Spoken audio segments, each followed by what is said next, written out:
Let's dissect Te Guruma or Sukui Nage.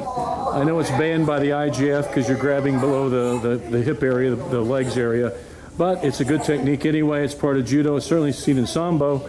So let's take a look at it. It's a great throw.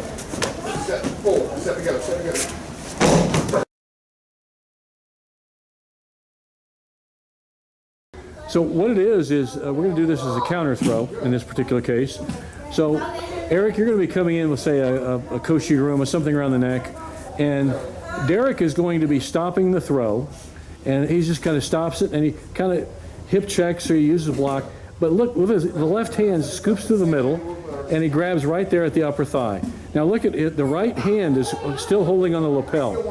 Now look at Derek's head right in the shoulder of Eric. See that? Okay. Now what he's going to do, he's going to scoop him up. He's going to step in and put his hip in front and throw him right over. He's going to wheel him over with his hands. That's why it's called Te Guruma.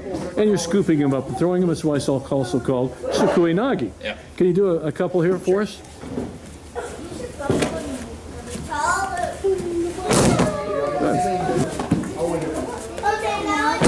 When you analyze it, kind of parse it apart here, there are moving parts to it. Okay, when he's coming in, let's do this again, guys. So when he comes in, you've got to stop it first. So that's the number one thing. You might use it you might also use the flow of his body action, but generally you have to stop the action. Okay, so when he comes in, you're just going to stop it, kind of a hip block there, and as you do that, lower your level, and look with the left hand, grab through the middle, and trap it.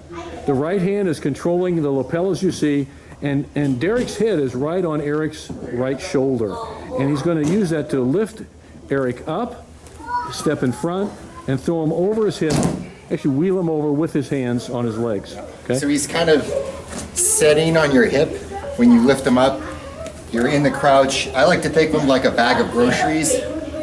So you suck them in tight to your hips, and then just try and get your hips to go out and your back to straight.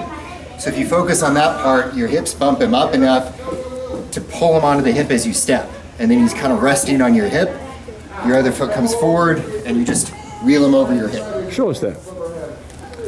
So he comes in. Okay, down, hips in. Then he comes up onto the hip with one step. Other step, wheel him over the hip.